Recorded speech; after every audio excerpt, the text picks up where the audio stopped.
کمال ہو گیا، غیور بلوچ نے تایا سائیں کے سامنے اسفرین کی حمایت کر لی۔ یقین نہیں آتا۔ سارا بیڈ پر لیٹے غیور کی بہادری پر حیران ہو رہی تھی۔ خیر مجھے اس گوار انسان سے کیا لینا دینا، میرا جہان ایک دفعہ آ جائے اور مجھے اس بلوچ خاندان سے دور لے جائے۔ اس نے تکیے کے نیچے سے اپنا نکاح نامہ نکال کر سینے سے لگایا۔ اور مجھے اس بلوچ خاندان سے دور لے جائے۔ اس نے تکیے کے نیچے سے اپنا نکاح نامہ نکال کر سینے سے لگایا۔ جہان کہاں ہو تم؟ پچھلے 3 ماہ سے تمہاری راہ دیکھتے دیکھتے میری آنکھیں تھک گئی ہیں۔ اسی دوران اس کا فون بجا۔ ہیلو۔ دبئی کا نمبر اسکرین پر جگمگاتا دیکھ کر ہی اس کے دل نے گواہی دی تھی کہ یہ جہان ہی ہوگا۔ سارا جہان بات کر رہا ہوں۔ اس کی آواز نے ہی سارا قیصر کو قرار بخشا تھا۔ جہان کہاں ہو تم؟ تمہیں ذرا سا اندازہ ہے کہ تمہارے بغیر میں کتنی اذیت میں زندگی گزار رہی ہوں؟ جہان کی آواز سنتے ہی وہ اپنا ضبط کھو بیٹھی۔ میں ریاض آ گیا تھا۔ تمہارے بھیا کی موت کے بعد وہاں رکتا تو غیور مجھے بھی مار دیتا۔ یہاں آ کر کسی سے بھی رابطہ نہیں کیا۔ ابھی 1 ہفتہ پہلے دبئی آیا تو پہلے کال تمہیں کی۔ اس نے ہر بات تفصیل سے بتائی تھی۔ تمہیں نہیں پتہ یہاں کیا ہو گیا ہے؟ اس کے پاس بھی بتانے کے لیے بہت کچھ تھا۔ نہیں، وہ ہر بات لا علم تھا۔ غیور اور اسفرین کی شادی کر دی گئی ہے۔ کیا؟ اس سے لگا سارا نے اس پر آسمانی بجلی گرا دی۔ ہاں، میں بہت پریشان ہوں جہان، پلیز مجھے یہاں سے لے چلو۔ وہ اپنا رونا رونے لگی۔ غیور اور اسفرین کی شادی کیسے ہو سکتی ہے؟ اس کے سوال پر سارا نے پنچایت کے فیصلے سے لے کر اسفرین کی رخصتی تک ہر بات اسے بتائی۔ ہمارے کیے کی سزا اسفرین نے بھگتی ہے۔ وہ افسردہ ہوا۔ ایسا نہیں ہے، اسفرین غیور کے ساتھ بہت خوش ہے۔ اس کی فکر نہ کرو جہان، پلیز میرا کچھ خیال کرو۔ اسے اپنی پڑی تھی۔ جہان؟ سارا کے کمرے میں آتی اسفرین نے اس کی زبان سے جہان کا نام سنا تھا۔ کوئی آیا ہے شاید۔ جہان میں تم سے بعد میں بات کرتی ہوں۔ قدموں کی آہٹ سن کر سارا نے رابطہ منقطع کر دیا۔ سارا، یہ تمہاری کافی۔ کمرے میں آ کر اسفرین نے اسے کافی کا کپ تھمایا۔ تھینکس۔ اس کے چہرے کے رنگ اڑے ہوئے تھے۔ سب ٹھیک ہے؟ اسے سارا کے تاثرات کسی چوٹ سے ملے جلے لگے تھے۔ ہاں، اس نے جھوٹی مسکراہٹ سجا کر کہا۔ میں چلتی ہوں۔ جاتے جاتے اسفرین کی نظر سرہانے پر گئی جس کے نیچے کوئی کاغذ چھپایا گیا تھا۔ میں کچھ دیر آرام کروں گی، دروازہ صحیح سے بند کر دینا۔ سرہانے ٹھیک کرتے ہوئے سارا نے کہا۔ ٹھیک ہے۔ ہونٹ چباتی وہ کمرے سے نکل گئی۔ سارا جہان سے بات کر رہی تھی۔ دنیا میں ایک جہان ہی تھوڑی ہے۔ کمرے میں یہاں سے وہاں چکر کاٹتے وہ سارا کی باتوں کے متعلق ہی سوچ رہی تھی۔ کیا ہوا؟ غیور کی کال آئی تو اس نے سنگھار میز پر رکھا فون اٹھا کر کال ریسیو کی۔ نہ سلام نہ دعا، ہمارے ساتھ رہ رہ کر ہم جیسی ہی ہو گئی ہو۔ موقع ملتے ہی اس نے طنز کیا۔ سوری، السلام علیکم بلوچ صاحب، کیسے ہیں؟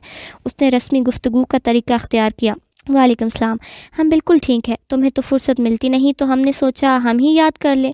3 دن سے ہم گھر سے باہر، مگر تم نے ایک لمحے کے لیے ہمیں یاد نہیں کیا ہوگا۔ اس نے شکوے انگلیوں پر رٹے ہوئے تھے۔ تم سے کی جانے والی ہر بات بحث میں تبدیل ہو جاتی ہے، ختم ہو جاتی ہے اور پھر تم منہ پھلا لیتے ہو۔ وہ صاف گوئی سے بولی۔ تم جیسے ہمیں منا لیتی ہو۔ اس نے سانس کھینچتی ہوئی حسرت ظاہر کی۔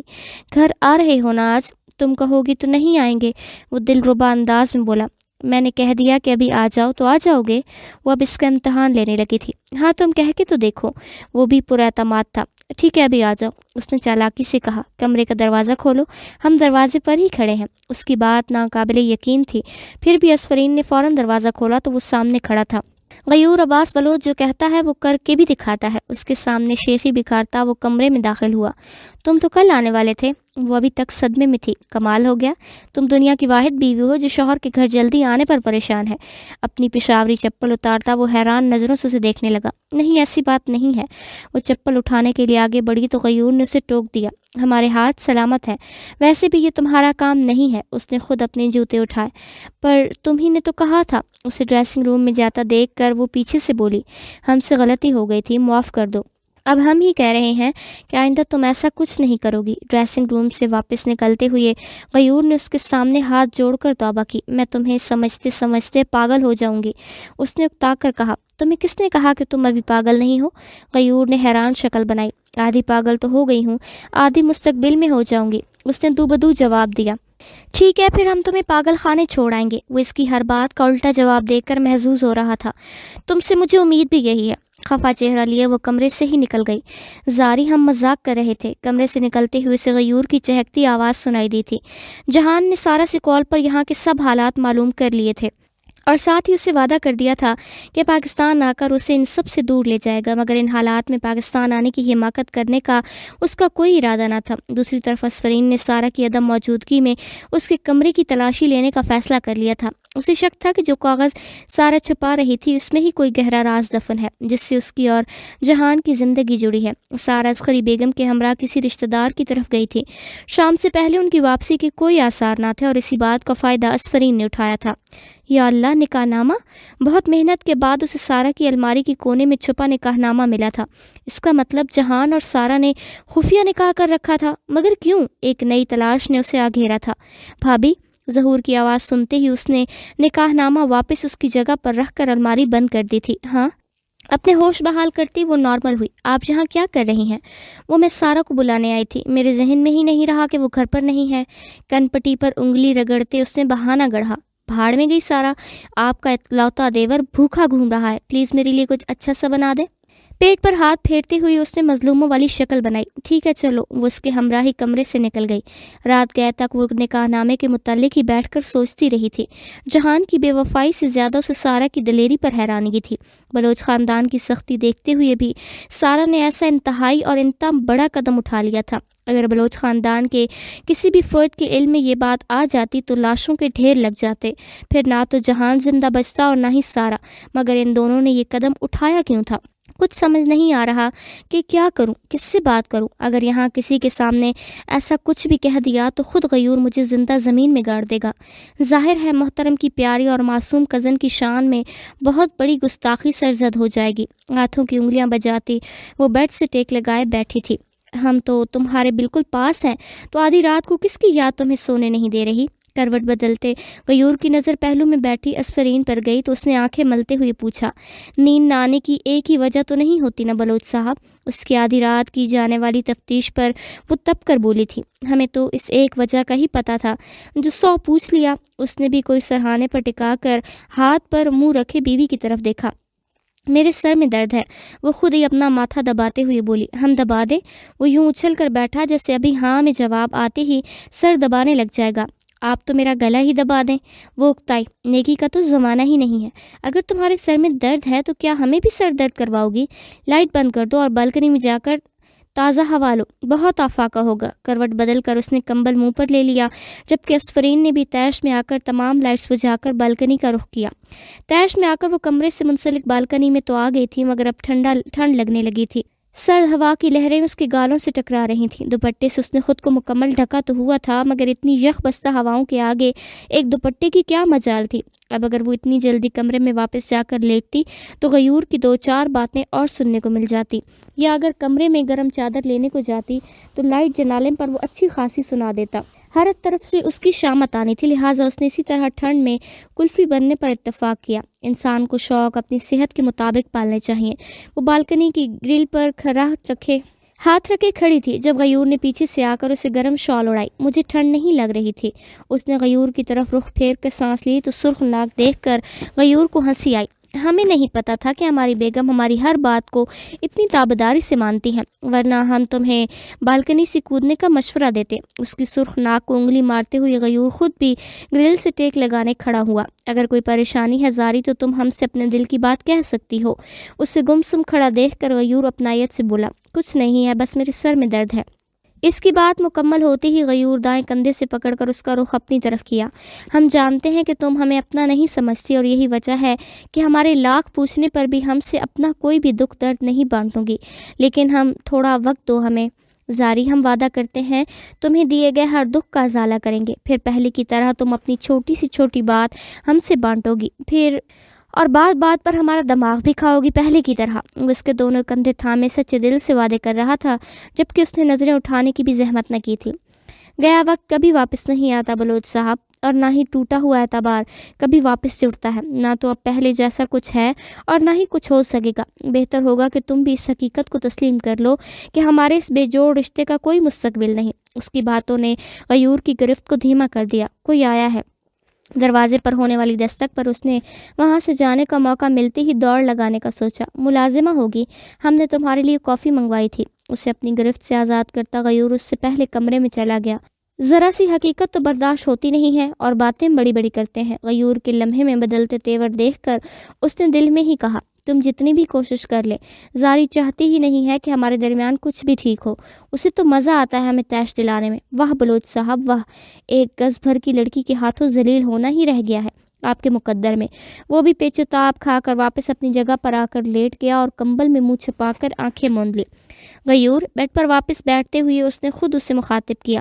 ہم سو گئے ہیں، اس نے کمبل سے منہ نکالے بغیر کہا۔ کچھ دیر پہلے تو بڑی بڑی باتیں کر رہے تھے، بس اتنی ہی برداشت تھی۔ میری جگہ ہوتے تو تمہارے لیے تو اس گھر میں ایک لمحہ گزارنا بھی ناممکن ہوتا۔ اس نے کافی کا گھونٹ بھرتے ہوئے کہا۔ کہنا کیا چاہتی ہو؟ یہاں کون سے ظلم کے پہاڑ ٹوٹ رہے ہیں تم پر؟ وہ اٹھ کر بیٹھا۔ کیا اتنا ظلم کافی نہیں کہ میں نے پچھلے 3 ماہ سے اپنے بڑے بھائیوں کی آواز تک نہیں سنی؟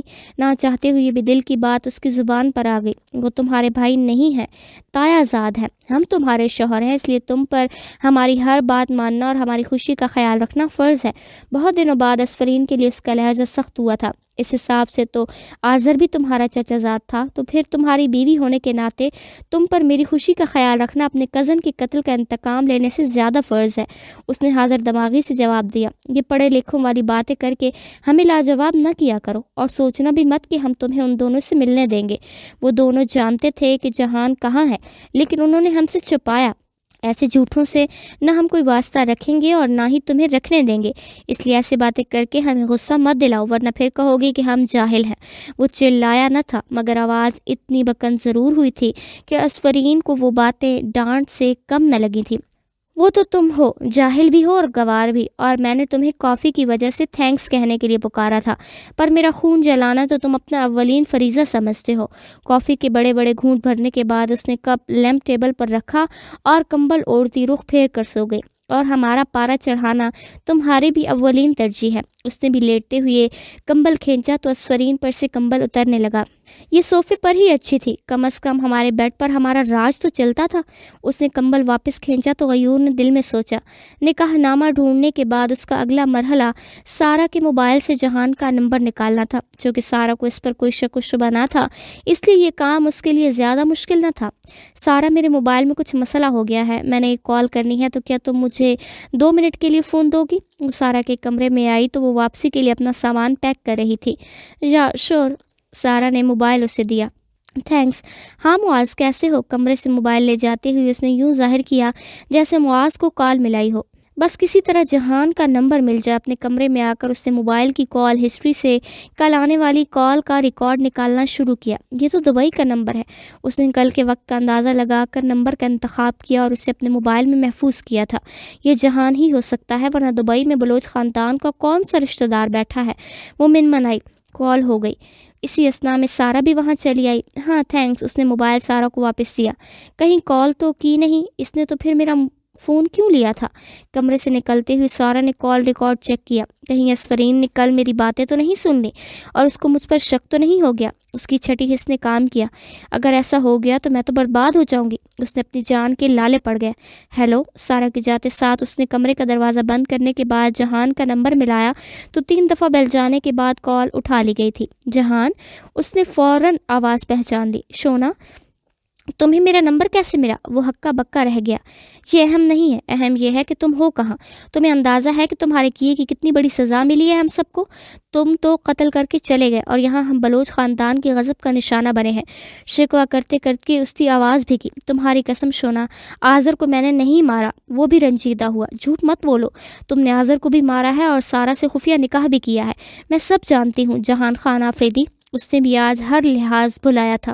سارا سے نکاح میں نے ضرور کیا تھا، مگر صرف بلوچ خاندان کو رسوا کرنے کے لیے، اور رہا سوال آذر کا تو اسے میں نے نہیں، خود اس کی سگی بہن سارا نے قتل کیا ہے۔ شونا، اس نے بھی موقع ملتے سب سچ اگل دیا۔ تم جھوٹ کہہ رہے ہو۔ اس کا لہجہ ڈگمگایا۔ تمہاری قسم شونا، تمہارا جہان تمہاری قسم جھوٹی نہیں کھا سکتا۔ اس نے اب کوئی گنجائش باقی نہ چھوڑی۔ ٹھیک ہے، پھر تم پاکستان آؤ گے اور ساری سچائی بلوچ خاندان کے سامنے لا کر سارا کو بے نقاب کرو گے۔ اس نے شرط رکھی۔ جب کہو گی تب آ جاؤں گا۔ وہ بھی تیار تھا۔ ٹھیک ہے، ابھی کوئی آیا ہے، میں تم سے بعد میں بات کرتی ہوں، اور سارا کو اس بات کی بھنک بھی نہیں لگنی چاہیے کہ ہماری بات ہوئی ہے۔ دروازے پر دستک ہوئی تو اس نے رابطہ منقطع کر دیا۔ چھوٹی مالکن، آپ بڑی مالکن آپ کو بلا رہی ہیں۔ ملازمہ نے دروازے پر ہی پیغام دیا اور واپس چلی گئی۔ ٹھیک ہے۔ دروازہ بند کرتے وہ واپس کمرے میں آ کر بیڈ پر بیٹھ گئی۔ یعنی جس جرم کی سزا میں پچھلے 3-4 ماہ سے کاٹ رہی ہوں وہ جہان نے کیا ہی نہیں۔ سب کچھ کرنے والی سارا ہے اور بھگتنے والی میں اور میرا خاندان ہے۔ تمہیں تو اب میں نہیں چھوڑوں گی سارا، اب تمہیں پتہ چلے گا کہ اسفرین عالم آفریدی جھوٹے اور فریبیوں کے ساتھ کرتے کیا ہے۔ اس نے دائیں ہاتھ کا مکہ بنا کر بائیں ہتھیلی پر مارا۔ پر کچھ بھی کرنے سے پہلے مجھے غیور کو اعتماد میں لینا ہوگا۔ یہ مشکل ضرور ہے مگر ناممکن نہیں، تھوڑی اداکاری کرنی پڑے گی پر کام ہو جائے گا۔ کافی سوچ بوجھ کے بعد وہ کمرے سے سیدھا کچن میں چلی گئی جہاں مدحت بیگم اس کی منتظر تھی۔ اس دن کے جھگڑے کے بعد غیور گاؤں چلا آیا تھا، زمینوں کا حساب بھی کرنا تھا اور ساتھ ہی یوں غائب ہو کر وہ اسفرین کو اپنی موجودگی کی اہمیت کا احساس دلانا چاہتا تھا۔ اسے یہاں آئے 1 ہفتہ ہو گیا تھا مگر شریک سفر نے جھوٹے منہ ایک بار حال احوال پوچھنے کے لیے ایک کال تک نہ کی تھی۔ او تو ہماری یاد آ ہی گئی۔ وہ حویلی کے لان میں آگ سیک رہا تھا جب موبائل پر اسفرین کا نمبر جگمگایا۔ بولو، سلام کرنے سے تمہاری شان میں کوئی کمی آ جائے گی؟ آج اس نے بھی طنز کا موقع ضائع نہ کیا تھا۔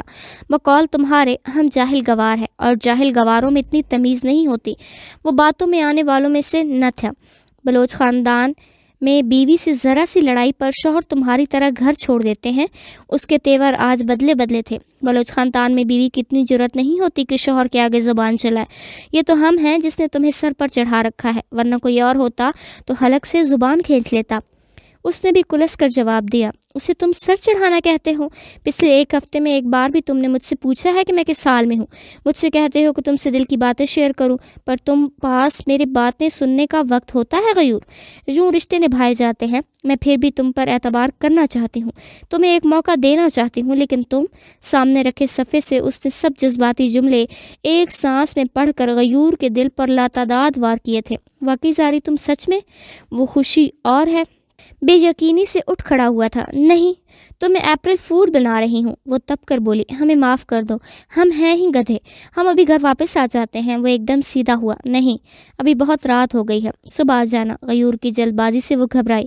صبح تک کا انتظار کرتے کرتے تو ہماری جان نکل جائے گی۔ ہم ابھی تمہارے سامنے آ کر آمنے سامنے تم سے سب باتیں سننا چاہتے ہیں، تب جا کر ہمیں اعتبار آئے گا کہ قسمت نے ہمیں پھر ایک موقع دیا ہے، ہم اپنی کھوئی دوست کو واپس پا سکے۔ ہم ابھی آ رہے ہیں۔ اس نے کال کاٹی۔ غیور سنو تو، اس کی بات منہ میں ہی رہ گئی۔ لو جی، نئی مصیبت، ہم سنبھالو اس بگڑے ہوئی بے وقوف ولوچ کو۔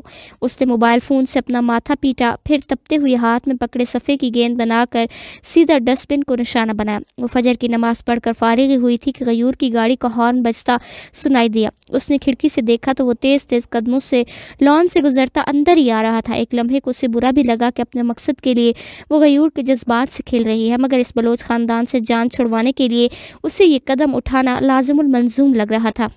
وہ واپس اپنے گھر اپنے بھائیوں کے پاس جانا چاہتی تھی، ایک بار ان سے ملنا چاہتی تھی۔ جہان کی بے گناہی ثابت کیے بغیر ناممکن تھا۔ وہ واپس آ کر بیڈ پر بیٹھ گئی۔ زاری، ہم جانتے تھے کہ تم جاگ رہی ہوگی۔ کمرے میں آتے ہوئے وہ اٹھ لایا۔ میں نے کہا تھا کہ صبح آ جاتے۔ غیور پنجوں کے بل اس کے قدموں میں آ کر بیٹھا۔ صبح تک کا انتظار کیسے کرتے؟ تمہاری آنکھوں میں اپنے لیے اعتبار دیکھنے کی حسرت ہمیں کب سے تھی۔ ہم تمہارے بہت شکر گزار ہیں زاری کہ تم نے ہمیں اور ہمارے اس رشتے کو ایک موقع دیا ہے۔ تمہاری قسم، ہم اب تمہیں شکایت کا کوئی موقع نہیں دیں گے۔ ہم اپنے رشتے کو پھر سے وہیں سے جوڑیں گے جہاں سے ہم نے اسے توڑا تھا۔ یونیورسٹی میں ہماری طرف دوستی کا ہاتھ تم نے بڑھایا تھا نا، آج تمہاری طرف دوستی کا وہی ہاتھ ہم بڑھاتے ہیں۔ کیا ہم پھر سے اچھے دوست بن سکتے ہیں؟ اس نے ہاتھ آگے بڑھا کر پوچھا۔ ہاں، اس نے ہاتھ ملایا۔ ہمیں ہماری زاری، ہماری پیاری سی دوست واپس لوٹانے کا بہت بہت شکریہ۔ غیور اس کا ہاتھ اپنے دونوں ہاتھوں میں تھاما تھا۔ نہیں ماں، میں پھپھو سے کوئی تعلق نہیں رکھنا چاہتی۔ غیور کمرے میں آیا تو وہ راجیہ بیگم سے بات کر رہی تھی۔ پر کیوں شونا؟ غیور نے منع کیا ہوگا، وہ انداز بولی۔ نہیں ماں، غیور نے منع نہیں کیا، اگر کیا بھی ہو تو اس میں کوئی حیرانی کی بات نہیں ہے۔ پھپھو جہان کی ماں ہے اور جہان آذر کا قاتل۔ مجھے پورا یقین ہے کہ پھپھو جہان سے رابطے میں ہے۔ جب تک وہ نہیں بتائیں گی کہ جہان کہاں ہے تب تک میں ان سے کوئی تعلق نہیں رکھوں گی۔ وہ یہ سب باتیں صرف غیور کو متاثر کرنے کے لیے کہہ رہی تھی۔ تو تم بلوچ خاندان کی زبان بولنے لگ گئی ہو؟ بات بلوچ خاندان کی بہو یا آفریدی خاندان کی بیٹی ہونے کی نہیں ہے ماں، بات سچ کو سچ اور جھوٹ کو جھوٹ کہنے کی ہے۔ میں عالم آفریدی کی بیٹی ہوں، نہ میرے بابا نے کبھی غلط کا ساتھ دیا تھا اور نہ ہی میں دوں گی، ٹھیک ہے؟ تمہیں میں فورس نہیں کروں گی، اپنا خیال رکھنا۔ وہ خفا ہوتی رابطہ منقطع کر گئے۔ تم کب آئے؟ اس نے کال کٹنے کے بعد مڑ کر یوں ظاہر کیا جیسے اسے غیور کے آنے کا پتہ ہی نہیں چلا۔ تم اپنی ماں سے کیا بات کر رہی تھی؟ وہ پوچھے بغیر نہ رہ سکتا۔ کچھ نہیں، ماں اصرار کر رہی تھی کہ میں ایک بار پھپھو سے بات کر لوں، پر میں نے انکار کر دیا اور کہہ دیا ہے کہ جب تک پھپھو جہان کے بارے میں کچھ نہیں بتائیں گی تب تک ان سے بات نہیں کروں گی۔ اس نے غیور کا اعتماد جیتنے میں لیے کوئی کسر باقی نہ چھوڑی تھی۔ ہم جانتے ہیں کہ تم کبھی بھی کچھ غلط نہیں کر سکتی اور نہ ہی غلط کا ساتھ دے سکتی ہو۔ وہ بھی بافخر ہوا تھا۔ آئی ایم سوری پھپھو، بس ایک بار سب میرے پلان کے مطابق ہو جائے، پھر میں آپ کا ہر شکوہ دور کروں گی۔ غیور کی ڈریسنگ روم میں جانے کے بعد وہ اپنی ہی کہی باتوں پر افسردہ تھی۔ تم کہیں جا رہے ہو؟ اس نے ڈریسنگ روم سے تیار نکلتا دیکھ کر اسفرین نے پوچھا تھا۔ ہم دونوں جا رہے ہیں، جلدی سے تیار ہو جاؤ۔ وہ خاصا پرجوش تھا۔ کہاں؟ تم سوال بہت کرتی ہو زاری، ہم باہر انتظار کر رہے ہیں، 10 منٹ میں تیار ہو کر باہر آ جاؤ۔ بغیر کچھ بتائے پرفیوم چھڑکتے اس نے حکم دیا۔ وہ اسے لے کر اپنے فارم ہاؤس آیا تھا۔ اس کی آنکھوں پر پٹی باندھے غیور اسے اپنے ساتھ پیدل لے کر جا رہا تھا۔ گاڑی سے یہاں تک آتے آتے انہیں 2 سے 3 منٹ ہو گئے تھے۔ گاڑی اسے کندھوں سے تھامے اپنے ساتھ لے کر جا رہا تھا۔ غیور، ہم کہاں جا رہے ہیں؟ اندھوں کی طرح چلتے چلتے اس کی بس ہو گئی تھی۔ بتا دیتے ہیں، تھوڑا انتظار تو کر لو۔ وہ اب بھی تحمل سے جواب دے ہوا۔ کیسا لگا؟ اس کی آنکھوں سے پٹی ہٹا کر غیور نے پوچھا۔ It's beautiful. اس کا منہ کھلے کا کھلا رہ گیا۔ وسیع لان میں ایک میز اور 2 کرسیاں لگی تھیں جس کے ارد گرد دل کی شکل میں گلاب کے پھولوں کا حصار بنا ہوا تھا۔ اس کے وہاں چل کر جانے تک کے راستے پر بھی گلاب کی کلیاں بچھی ہوئی تھیں اور گلاب کی کلیوں سے بنے راستے کے دونوں اطراف خوبصورت دبے چل رہے تھے۔ چلے؟ غیور نے کوئی پھیلا کر پوچھا۔ چلو۔ اس نے نہ چاہتے ہوئے بھی بازو میں بازو دیکھ کر غیور کے ہمراہ قدم اٹھائے۔ یہ کس خوشی میں کیا گیا ہے؟ غیور نے کرسی کھینچ کر پہلے اسے بٹھایا، پھر اپنی کرسی پر بیٹھا تو اس نے سوال کیا۔ تمہارے چہرے پر یہ خوشی دیکھنے کے لیے تو ہم کچھ بھی کر سکتے ہیں، وہ مر مٹنے والے انداز میں بولا۔ کچھ بھی؟ اس نے تکلف سے جواب دیا۔ کچھ بھی۔ یقین نہ آئے تو آزما کر دیکھ لینا۔ وہ با یقین تھا۔ اگر آزماؤں گی تو تمہارے قدم ڈگمگائیں گے تو نہیں؟ ہم بلوچ جان دے دیتے ہیں پر زبان دے کر پیچھے نہیں ہٹتے اسفرین عالم آفریدی صاحبہ، وہ ٹھاٹھ سے بولا۔ میں کبھی کبھی سوچتی ہوں کہ میں تمہیں سمجھ ہی نہیں سکی، تم ویسے ہو ہی نہیں جیسے لگتے ہو۔ اس شخص کا دھوپ چھاؤں جیسا مزاج سمجھنا اسفرین عالم کے بس کا روگ نہیں تھا۔ اور ہم کیسے لگتے ہیں؟ اس نے دائیں بازو کی کوہنی میز پر ٹکائے دائیں گال ہاتھ پر رکھ دیا۔ نیم چڑے کریلے، پر اندر سے اتنے ہی سویٹ ہو۔ تم ہمارے لیے، ہمارے اپنوں کے لیے اتنا کچھ کرتی ہو تو کیا تو ہم تمہارے لیے اتنا بھی نہیں کر سکتے؟ وہ شکر گزار ہوا۔ میں نے ایک بات سوچی ہے غیور، پر اس کے لیے مجھے تمہاری بہت زیادہ سپورٹ کی ضرورت ہے، وہ محتاط انداز میں بولی۔ کیا سوچا ہے ہماری زاری نے؟ اب کی بار میز پر دونوں کوہنیاں ٹکائے اس نے منہ ہاتھوں کے سہارے رکھ کر بغور اسفرین کا چہرہ دیکھا۔ میں نے سارا اور ظہور کے بارے میں سوچا ہے۔ ہم لوگ تو اپنی زندگی میں مصروف ہیں، پر سارا، وہ بیچاری تو بالکل اکیلی ہے، چچی کا بھی اس کے علاوہ کوئی نہیں۔ اگر سارا اور ظہور کا نکاح کر دیا جائے تو چچی کی پریشانی بھی کم ہو جائے گی اور سارا بھی اس گھر میں ظہور کے ساتھ خوشحال زندگی گزارے گی۔ دیکھو نا، سارا بھی پڑھ رہی ہے اور ظہور بھی اسپیشلائزیشن کے لیے واپس لندن جانا چاہتا ہے۔ اگر اس کے واپس جانے سے پہلے سادگی کے ساتھ ہم ان دونوں کا نکاح کروا دیں تو ان دونوں کے اس رشتے کو تسلیم کرنے کے لیے وقت بھی مل جائے گا اور چچی بھی بیٹی کے فرض سے سبکدوش ہو جائیں گی۔ کڑی سے کڑی ملا کر اس نے سارا کے لیے پیچیدہ جال بچھایا تھا۔ اس کی باتیں غیور کو مزید فدا ہونے پر اکسا رہی تھیں۔ ہم کتنے خوش نصیب ہیں زاری، ہم نے تمہارے ساتھ کتنا برا کیا، تمہیں کتنی اذیت دے دی، مگر ان سب کے باوجود تم نے ہمارے خاندان کے بارے میں کتنا سوچا۔ تم واقعی بہت عظیم ہو۔ ہم کل ہی ماں اور دادی سے بات کرتے ہیں، سارا کے لیے اس سے مناسب کچھ نہیں ہو سکتا۔ اسے تو یہ منصوبہ بہترین لگا تھا۔ لیٹ ہو رہے ہیں، گھر چلے؟ وہ ارد گرد دیکھ کر بولی۔ 1 منٹ، آنکھیں بند کرو، ابھی ایک اور سرپرائز باقی ہے۔ بند کرنے کا کہا ہے، الو کی طرح گھورنے کا نہیں کہا۔ جواباً وہ آنکھیں نکالے اس کا چہرہ دیکھنے لگی تو غیور نے ٹوک لگائی۔ اوکے، اس نے آنکھیں موند لی۔ ہم 3 تک گنیں گے تب کھولنا، 1 2 3۔ اس کے 3 تک گنتے ہی اسفرین نے آنکھیں کھولی اور اسی دم آسمان پر آتش باری کے رنگ بکھرنے لگے۔ ہم جانتے ہیں کہ تمہیں آتش بازی بہت پسند ہے۔ وہ کھڑی ہو کر آسمان پر اپنے چاروں طرف بکھرتے خوبصورت رنگوں کو دیکھ رہی تھی تو غیور نے بھی اس کے پاس آ کر کان میں سرگوشی کی۔ کہیں میں غیور کے جذبات سے کھیل کر کچھ غلط تو نہیں کر رہی؟ اس نے میرے ساتھ کم غلط کیا ہے۔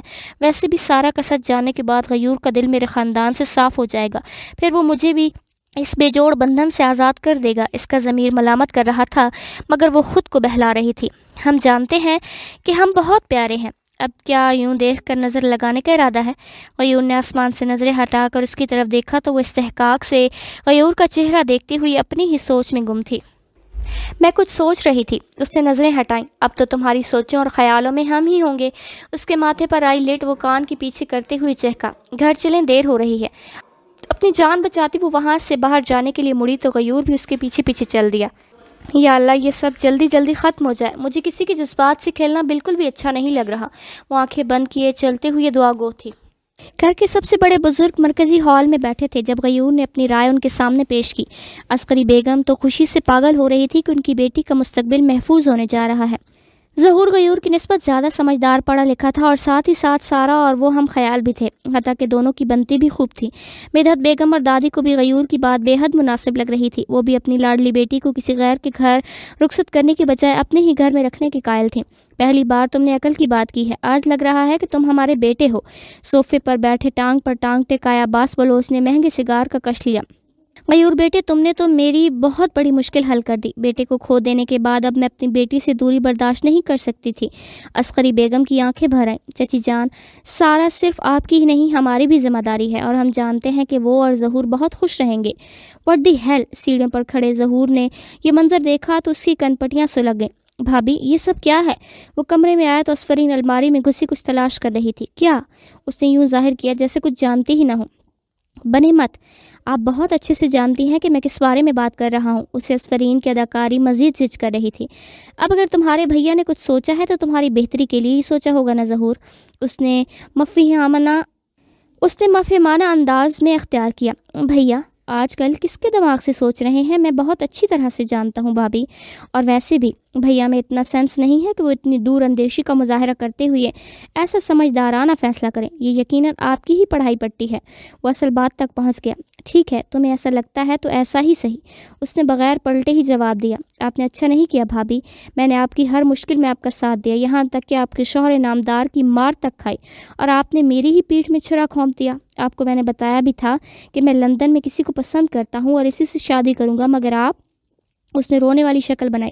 مجھے سب یاد ہے میرے پیارے بھائی، میرا تم سے وعدہ ہے کہ تمہاری شادی صنم سے ہی ہوگی، اور میں غیور کے ساتھ مل کر تمہارے لیے سٹینڈ لوں گی۔ اس نے بھی مڑ کر دیکھا تو ظہور کی روتی صورت پر رحم آیا۔ اور سارا سے کون نکاح کرے گا، آپ یا غیور بھیا؟ وہ کلس گیا۔ میں تو کر نہیں سکتی اور غیور کبھی مانیں گے نہیں۔ ویسے بھی تمہارا سارا سے نکاح ہو ہی نہیں سکتا، کیونکہ وہ پہلے سے کسی اور کے نکاح میں ہے۔ دوبارہ الماری کی ہی طرف متوجہ ہونے کے بعد الماری بند کرتے ہوئے وہ مڑی۔ واٹ؟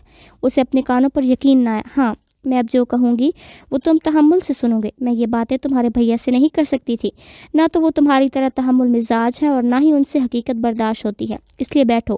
اسفرین نے اسے صوفے پر بیٹھنے کا اشارہ کیا۔ یہ سراسر جھوٹ ہے بھابھی۔ اسفرین نے نکاح نامے کی تلاش سے لے کر جہان سے کی جانے والی گفتگو تک ہر بات تفصیل کے ساتھ ظہور کی گوش گزار کی۔ میں نے اپنی آنکھوں میں سارا کی الماری میں نکاح نامہ دیکھا ہے ظہور، اور تم جانتے ہو کہ میں جھوٹ نہیں بولتی۔ وہ خود ویسے ہی کھڑی تھی۔ آپ جانتی ہیں نا بھابھی کہ اگر آپ اپنی ان باتوں کو سچ ثابت نہ کر سکیں گی تو بھیا آپ کا کیا حشر کریں گے؟ جانتی ہوں، اس لیے پوری تیاری کے ساتھ سارا کی حقیقت ایکسپوز کرنا چاہتی ہوں، اور اس کے لیے مجھے تمہارے ساتھ چاہیے ظہور۔ کیا تم نہیں چاہتے کہ آذر کے اصل قاتل کو اس کے کیے کی سزا ملے، اس کی روح کو سکون ملے؟ ان سب کے لیے آپ کو میں ہی بلی کا بکرا نظر آیا تھا؟ اس نے بے بسی سے اپنے بال نوچے۔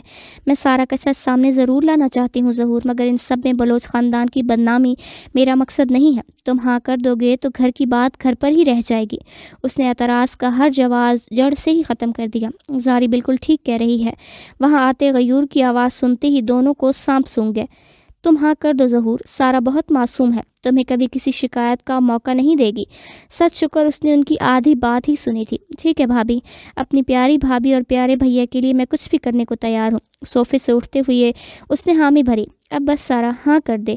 وہ پر امید تھی ظہور نے جب ہاں کر دی ہے تو سارا کی ہاں یا نہ سے کیا فرق پڑتا ہے۔ وہ روایتی ہٹ دھرم انداز میں بیوی کو ٹوک گیا۔ کیا ہے نا بھابھی، بلوچ خاندان میں لڑکیوں کی مرضی نہیں دیکھی جاتی۔ ظہور نے مسکرا کر وضاحت دی۔ نکاح کی تیاریاں شروع ہوتے ہی عسکری بیگم نے سارا کو بغیر کچھ واضح بتائے جلد بازی میں واپس بلوچ حویلی بلا لیا تھا۔ یہاں آ کر سارا پر تو جیسے ساتوں آسمان بیک وقت ٹوٹے تھے۔ اللہ اللہ کر کے اس نے غیور نام کی بلا سے جان آزاد کروائی تھی، اور اب بلوچ خاندان ظہور کو اس کے سر پر مسلط کر رہا تھا۔ اس مرتبہ تو اسے فرار کا کوئی راستہ بھی نظر نہ آ رہا تھا۔ غیور کا اصرار تھا کہ ظہور کی واپسی سے پہلے ان کا نکاح اسی ہفتے سادگی سے پڑھا دیا جائے۔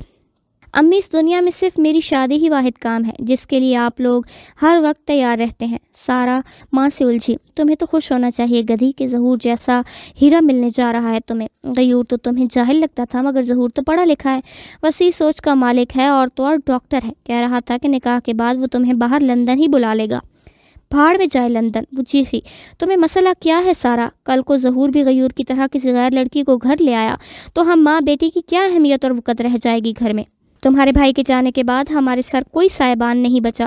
اب اگر اس حویلی سے بھی نکال دیے گئے تو کہاں جائیں گے؟ ان کے خدشات بھی اپنی جگہ درست تھے۔ میں آپ کا مستقبل محفوظ بنانے کے لیے اپنا آج تباہ کر دوں؟ وہ ماں کی خود غرضی پر افسردہ ہوئی۔ میں تو بستا دیا ہوں، آج ہوں کل نہیں ہوں۔ تمہارے آگے پوری زندگی پڑی ہے بیٹے، ظہور کے ساتھ ہی تمہارا مستقبل محفوظ ہے۔ وہ اس کا بھلا چاہتی تھی مگر سارا کو اپنی بھلائی جہان کے ساتھ ہی نظر آ رہی تھی۔ یہ کیسا رنگ ہے؟ اس سے ہپاؤں تک آتی فراق پر ہم رنگ دوپٹہ سر پر اوڑھ رہی تھی جب غیور نے اس کے پاس آ کر آئینے میں اس کا عکس پرکوفت نظروں سے دیکھا۔ کیا ہوا اس رنگ کو؟ اس نے اپنی گزشتہ کارروائی روکے بغیر پوچھا۔ اس رنگ کو کچھ نہیں ہوا لیکن ہم تمہیں اس رنگ میں دیکھ کر کچھ ضرور ہو جائے گا، تم یہ پہن کر آؤ۔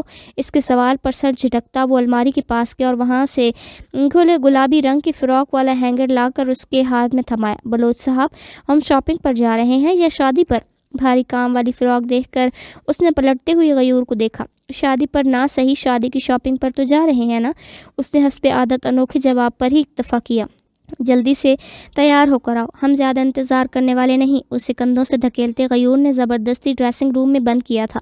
تم جا کر تو دکھاؤ۔ وہ فون پر آئے کسی میسج کی طرح متوجہ ہوا تو ڈریسنگ روم کے دروازے سے سر نکال کر اسے دھمکاتے ہوئے بیوی نے دھڑام سے دروازہ شوہر کے منہ پر بند کیا تھا۔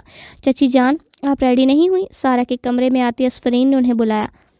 شاپنگ پر نہیں جانا؟ غیور کب سے انتظار کر رہے ہیں؟ وہ سارا کو مزید تنگ کر رہی تھی۔ بس آئی، وہ جو سارا کو خود سے لگائے بیٹھی تھی بیڈ سے اتری۔ تم دیکھنا سارا، تمہارے لیے ایسا زبردست برائڈل ڈریس لاؤں گی نا، ظہور تمہیں دیکھتا ہی رہ جائے گا۔ اس نے دل کھول کر نمک پاشی کی تھی۔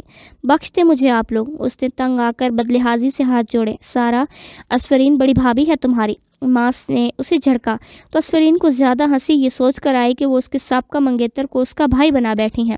کوئی بات نہیں چچی، میں سارا کی کنڈیشن سمجھ سکتی ہوں، آپ آ جائیں۔ وہ مسکراہٹ سجائے کمرے سے نکل گئی۔ نالائق گدھی، تمیز سے بات کیا کرو اسفرین سے۔ غیور نے اس کے ساتھ تمہارا یہ رویہ دیکھ لیا تو تمہیں کچا چبا جائے گا۔ اس نے بیوی کے معاملے میں باپ کو نہیں بخشا تو تم کیا چیز ہو؟ جان دیتا ہے وہ اپنی بیوی پر۔ اسفرین کے کمرے سے نکلنے کی دیر تھی کہ عسکری بیگم نے 2 تھپڑ سارا کے کندھے پر لگائے۔ وہ لوگ اس وقت برائڈل ڈریس کی دکان پر موجود تھے۔ اسفرین سارا کے لیے ڈریس کا انتخاب کر رہی تھی جبکہ وہ دیورانی جٹھانی دیگر سامان کی خریداری میں مال گھوم رہی تھی۔ غیور تو اس کے پاس سے ہلنے کا روادار ہی نہیں تھا اور ماں چچی کے ساتھ اس نے گارڈز کی ٹولی مقرر کر دی تھی۔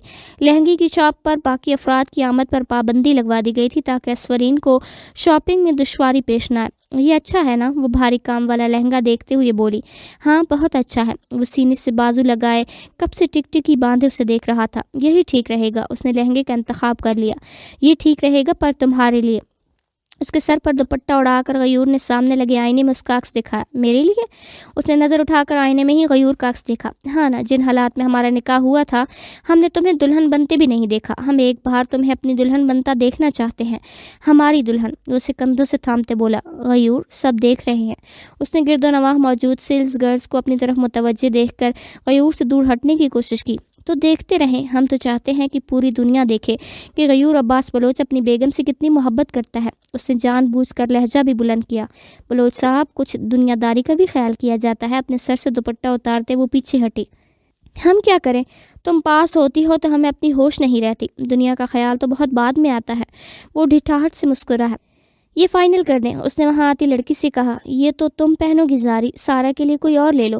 ویسے بھی ظہور کے نکاح کے ساتھ ہمارا ولیمہ بھی ہوگا۔ وہ اپنی بات پر قائم تھا۔ میڈم، ہمارے پاس اور ڈیزائنر بھی ہیں۔ دکان کے مینیجر نے ان کی مشکل آسان کی۔ جی دکھائیں مجھے۔ اسی اثنا میں اس کا موبائل بجا۔ کس کا فون ہے؟ اس کے یکدم بدلتے رنگ دیکھ کر غیور نے طلب کیا۔ ماں ہے۔ آپ ڈیزائنر دیکھیں، میں آتی ہوں۔ وہ وہاں سے تھوڑے دور ہوتے ہوئی بولی۔ لیجیے، اب یہی کام رہ گیا تھا، چلیے۔ اس کے جانے کے بعد غیور اس لڑکی کے ہمراہ آگے چل پڑا۔ ہاں جہان، اس نے دکان کے ایک کونے پر آ کر جہان کی کال اٹھائی۔ میں کل ہی واپس آ رہا ہوں۔ Very good. اور تمہارے پاس نکاح نامہ موجود ہے نا؟ سب کچھ توقعات کے عین مطابق ہوتے ہوئے دیکھ کر وہ بھی رب سے حضور دل سے شکر گزار ہو رہی تھی۔ ہاں، وہ لے کر تم بلوچ حویلی آؤ گے۔ اس نے نیا حکم صادر کیا۔ شونا مجھے ڈر لگ رہا ہے۔ خوف اس کی آواز سے بھی نمایاں تھا۔ میں ہوں نا جہان، میرے ہوتے ہوئے کوئی تمہارا بال بھی باقا نہیں کر سکتا، ٹرسٹ می۔ اچھا میں ابھی جلدی میں ہوں، تم سے خود رابطہ کروں گی، مجھے کال مت کرنا۔ غیور کے بلانے کے اشارے پر اس نے کال کاٹ دی۔ شام تک ان کی شاپنگ مکمل ہوئی تھی۔ نکاح 2 دن بعد تھا اور تیاریاں عروج پر تھی۔ سارا کے ساتھ ساتھ ظہور کے سر پر بھی تلوار لٹکی ہوئی تھی۔ اسفرین کے بھروسے اس نے ہاں تو کہتی تھی، مگر اب نکاح کے دن قریب آنے کے ساتھ ساتھ اس کے قدم ڈگمگا رہے تھے۔ بالآخر سارا نے یہی سوچا کہ جا کر اسفرین کو اپنے اور جہان کے بارے میں سب بتا دے گی، تاکہ اسفرین کی مدد سے وہ جہان کو پاکستان بلوانے میں کامیاب ہو جائے۔ اسے یقین تھا کہ اس کے اور جہان کے نکاح کے متعلق جاننے کے بعد اسفرین اس کی کچھ مدد ضرور کرے گی۔ وہ کمرے کے باہر پہنچی ہی تھی کہ اندر سے ظہور کی آواز سنائی دی۔ بھابھی مجھے بہت ڈر لگ رہا ہے۔ ظہور بھیگی بلی کی طرح اس کے سامنے بیٹھا گڑ گڑا رہا تھا۔ ظہور میں ہوں نا تمہارے ساتھ، مت ڈرو۔ وہ اسے تسلی دے رہی تھی۔ آپ جانتی ہیں نا کہ میں یہ سب صرف آپ کے لیے کر رہا ہوں، ورنہ سارا اس کے بارے میں کبھی ایسا سوچ بھی نہیں سکتا۔ تم فکر مت کرو، میں یہ نکاح نہیں ہونے دوں گی، میرا اعتبار ہے نا۔ اسفرین نے اس کو ممکن حد تک اعتماد میں لیا۔ آپ کو یقین ہے کہ کل سارا سب سچ اگل دے گی؟ اس کی زندگی کا دار و مدار اب سارا کے اعتراف پر ہی ٹکا تھا۔ ہاں، اور کل ہی جہان بھی یہاں آ کر ساری سچائی تمہارے بھیا اور بلوچ خاندان کو بتائے گا۔ اس کے نئے اعتراف نے سارا کا وجود چھل کر دیا۔ پکی بات ہے وہ آئے گا بھابھی۔ آپ جانتی ہیں نا کہ میں صنم کو زبان دے کر آیا تھا کہ پاکستان آ کر گھر میں اس کے لیے بات کروں گا، اور یہاں میرا ہی چہرہ سجایا جا رہا ہے۔ وہ بے یقینی اور لاچاری کی ملی جلی کیفیت میں تھا۔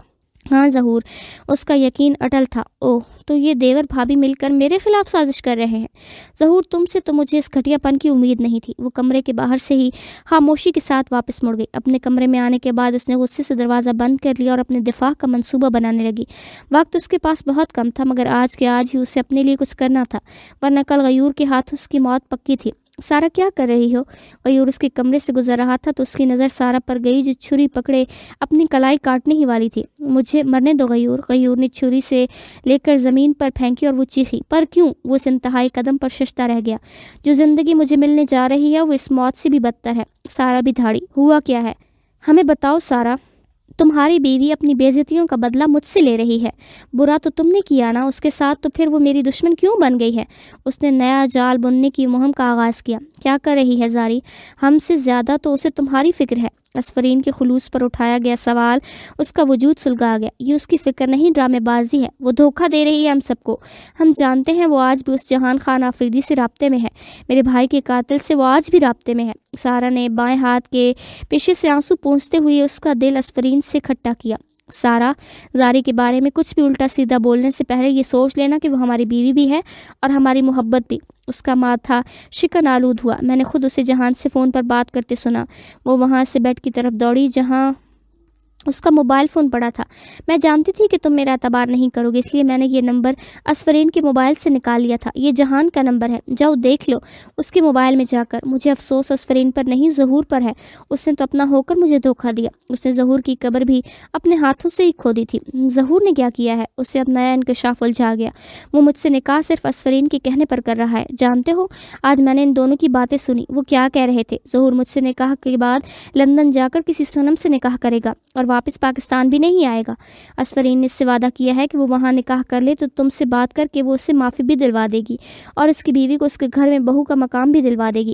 ٹھیک کہتے ہیں تایا سائی، افریدی خاندان کے لوگ کبھی ہمارے ساتھ مخلص ہو ہی نہیں سکتے۔ وہ اپنے مگر مچ کے آنسو بہا کر غیور کو اپنی طرف کر رہی تھی۔ تم ابھی جا کر زاری اور ظہور سے بات کرتے، اور اگر تمہاری بات میں ذرا سی بھی صداقت ہوئی سارا، تو زاری کو تمہارے قدموں میں گر کر تم سے معافی مانگنی پڑے گی، اور ظہیر کو ہم خود دھکے مار کر اس گھر سے نکال دیں گے۔ جذباتی قدم اٹھاتا وہ وہاں سے سیدھا اپنے کمرے میں چلا گیا۔ زاری، اس کے پکارنے پر کوئی جواب نہ آیا تو غیور کی نظر سنگار میز پر پڑے اسفرین کے موبائل میں گئی۔ موبائل لاک معلوم ہونے کے باعث اس نے سارا کے موبائل سے دیکھ کر جہان کا نمبر ملایا۔ ہاں شونا، کتنا انتظار کروایا تم نے یار۔ اس نے ایک ہی بیل پر کال اٹھائی۔ گھٹیا آدمی، اگر ہمت نہیں تھی تو دشمنی پالنے کی کیا ضرورت تھی؟ اگر تم نہیں چاہتے کہ ہم تمہاری شونا کو قتل کر دیں تو کل ہی پاکستان واپس آ جاؤ۔ ظہور کی دھمکی پر اس نے کال کاٹ دی۔ کیا ہے یہ سب؟ اسفرین کے کمرے میں آتے ہی اس نے غصے سے فون بیڈ پر پٹکا۔ غیور، جیسا تم سمجھ رہے ہو ویسا کچھ نہیں ہے۔ اسفرین اس کے بگڑے تیوروں سے گھبرائی تھی۔ بالکل صحیح کہہ رہی ہو تم، جیسا ہم نے سمجھا ویسا تو واقعی کچھ نہیں ہے۔ ہم نے تمہیں اپنا سمجھا زاری، مگر تم، وہ غرایا، میرا اعتبار کرو غیور، تم سچ نہیں جانتے۔ سچ کیا ہے؟ ہاں، کیا یہ سچ نہیں ہے کہ تم جہان سے رابطے میں ہو؟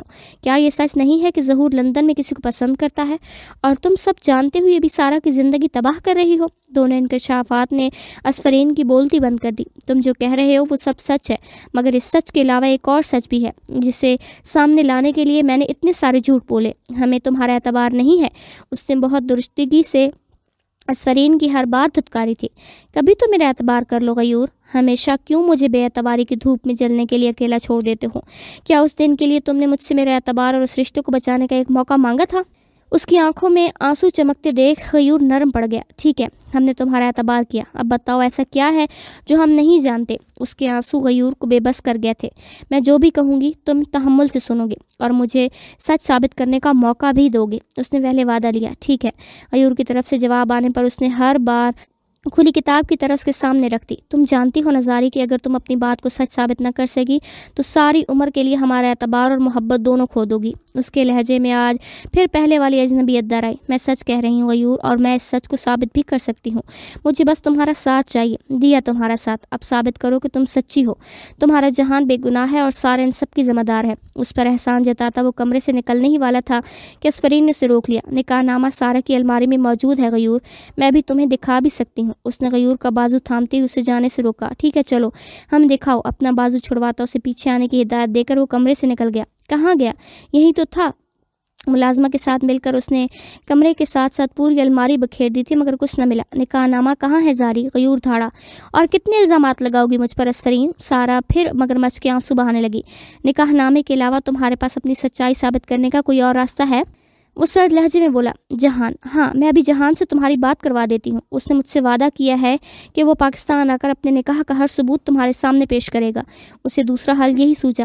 ٹھیک ہے، ہم نیچے ہال میں ہیں، تم وہاں آ کر اپنا سچ ثابت کرو۔ بڑے بڑے قدم لیتا وہ کمرے سے ہال کو چل دیا۔ کمرے میں آ کر پہلے اس نے بیڈ سے اپنا موبائل فون اٹھا کر آن کیا جو کہ غیور کے پھینکنے پر آف ہو گیا تھا۔ فون آن کرنے کے بعد اس نے جہان کا نمبر ملایا جو کہ اب بند مل رہا تھا۔ چھوٹی بیگم، چھوٹے بلوچ آپ کو بلا رہے ہیں۔ دروازے پر آتی ملازمہ نے گویا موت کا پیغام سنایا۔ ٹھیک ہے۔ نیچے آتے ہوئے بھی اس نے مسلسل جہان کا نمبر ملایا جو کہ اب بھی بند مل رہا تھا۔ ہوئی بات؟ اس نے سیدھا سوال کیا۔ نمبر آف جا رہا ہے پر غیور ٹرسٹ میں، جیسے ہی نمبر آن ہوگا میں تمہاری بات کروا دوں گی۔ اس کا دھیان ابھی بھی موبائل اسکرین پر تھا۔